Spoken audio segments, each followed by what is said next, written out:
Good morning, people, and welcome back to the channel once again.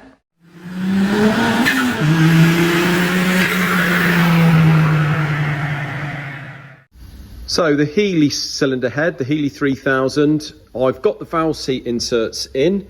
As you can see the line down there where they seat. So they're probably about 5mm deep on all of them. And the inserts did protrude about another 2mm. I think these were 7mm deep inserts. So I've topped them off. As you can see, they're sort of flush with the head now. And what I'm doing with these, I know I always say about the 3-face valve seat cutters. So these are the cutters here, and you've got the 3 faces on there. But on these, because they're a big old valve, and these are sort of a commercially engine, really. We like to put a big 45-degree seat on there. That just prolongs the life of the valves. You know, make sure it's got a wider area for the valve to sit on, and you don't run into sort of clearance issues. So that's what we're doing on here. You see I put the 45 degrees on there. I've just got another 2 to do.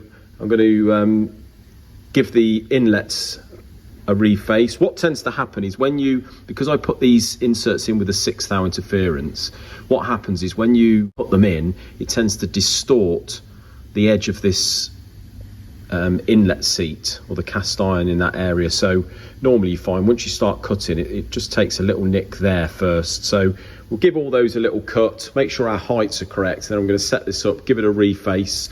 You can see where it's been blowing in the past. Usual 6-cylinder traits, really, just sort of starts bending like a bit of a banana.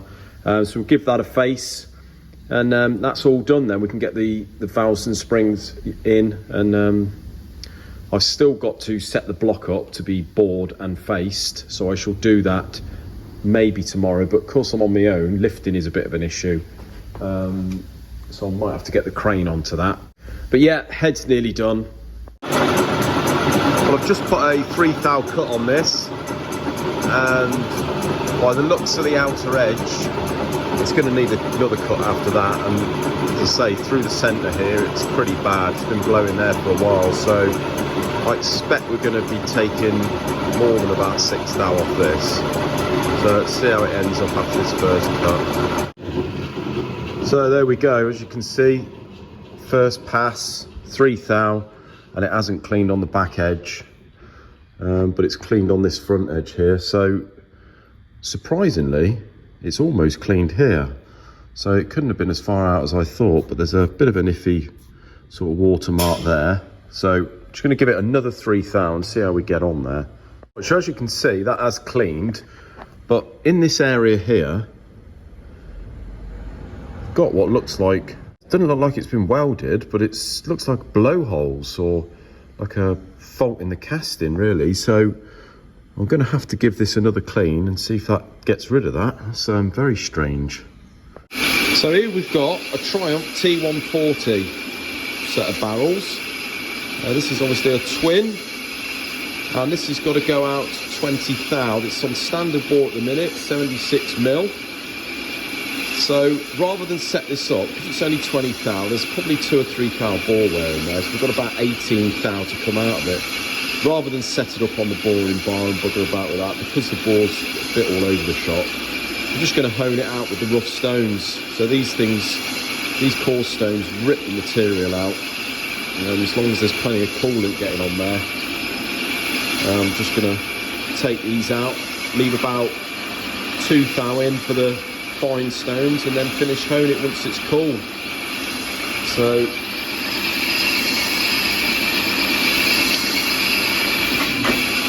bit of a boring job, excuse the pun.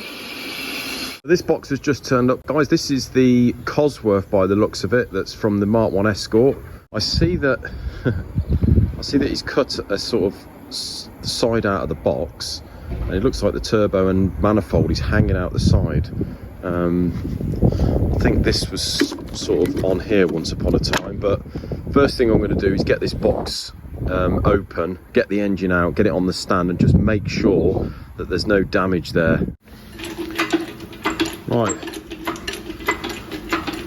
so we're just lifting this Cosworth engine out of the box, and I'm hoping to God that there's no damage done to this. especially on that two-wheel drive manifold, because they're getting, one, a bit rare, and two, very expensive. So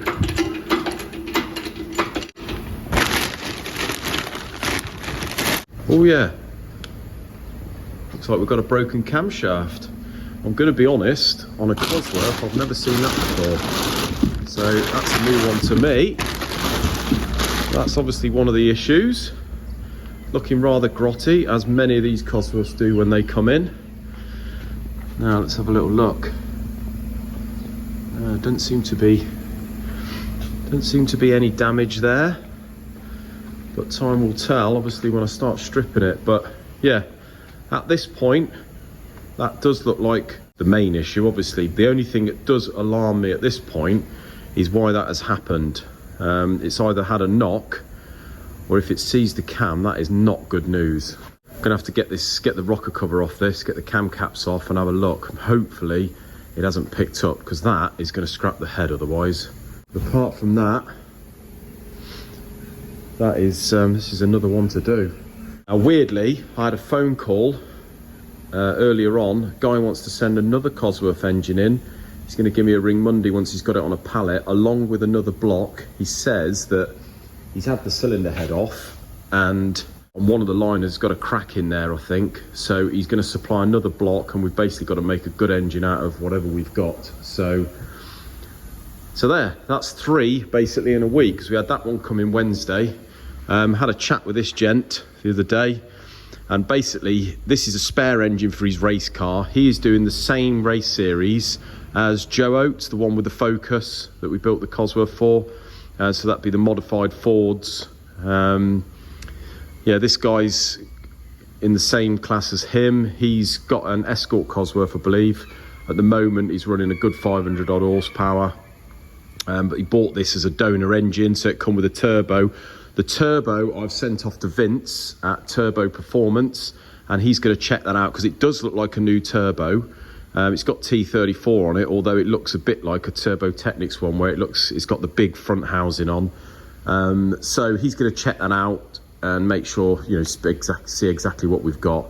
So the story is with this, I've told him yesterday, I've informed him that the 205 block, we can't long stud. So, you know, this engine is basically got to match his other one, which is going to be 500 odd. So I said, listen, I don't really advise using that block. So we're either going to look into getting an aluminium block, a Smith & Jones jobby, or a good 200 block that we can set about.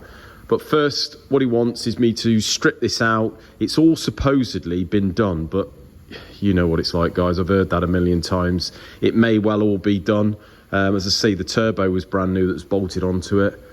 Although it's a bit grubby, the cylinder head looks like it's had something done to it, because it's all clean and painted. So we'll strip this one out and see what we've got inside there, see what needs to be done, and then obviously I'll work out, once I hear back from Vince, I'll give him a bell back and see what the options are. Right guys, although this engine has just come in, this is the one with the broken camshaft at the front. I'm intrigued to know why this cam has broke like that. So first things first, I'm going to take off the rocker cover. I've undone all the rocker cover bolts. I've just moved this pipe out the way slightly. I'm struggling to get that banjo bolt undone at the moment. It all looks a bit corroded around there. So I'm just going to take this off and see if I can see anything unusual under there. So we'll lift that up. And on first inspection, there doesn't seem to be any swarf or anything lying about, which is good news. So I think what I'm going to do is, first of all, I'm going to take this front cap off here. This is the one that holds the cam bearing in the front there. You know, on the Cosworths, they have a ball bearing race on the front to take some of the load. So I'm going to take that off and just check that it hasn't seized.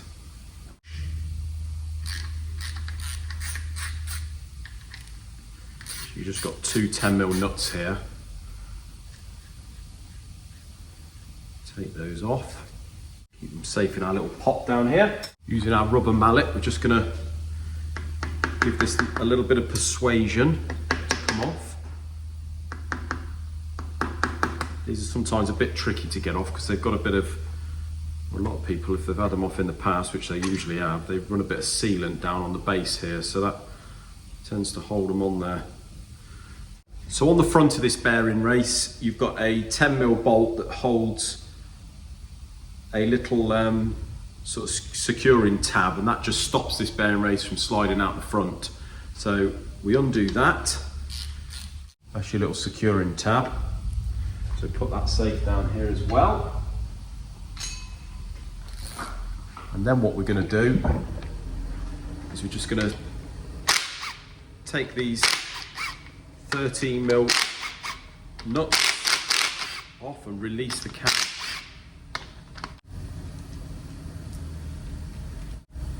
So first cam bearing, which is number 5, nothing picked up on there whatsoever. Nothing on number 4, that looks okay too. Same on number 3. And number 1 also, sorry, number 2 also. So if we now lift this camshaft up. Now all the bearings inside the cylinder head look okay. And to be honest, that bearing feels as smooth as anything. So at this point, I'm a little bit puzzled by this. It almost looks like it's been sort of had some lateral force on the pulley there. So I'm just going to make sure that it's not had a dap on the front or something like that, but a bit strange at the minute. Right guys, I've been on the phone to the customer, and this engine has come from a chap called Malk. He's from Rotherham. Now this engine is in a Mark 1 Escort, and it's been sitting in the garage for 2 years now in this state. And what he said was, he took it to a place, he said the front seals were leaking, particularly that one.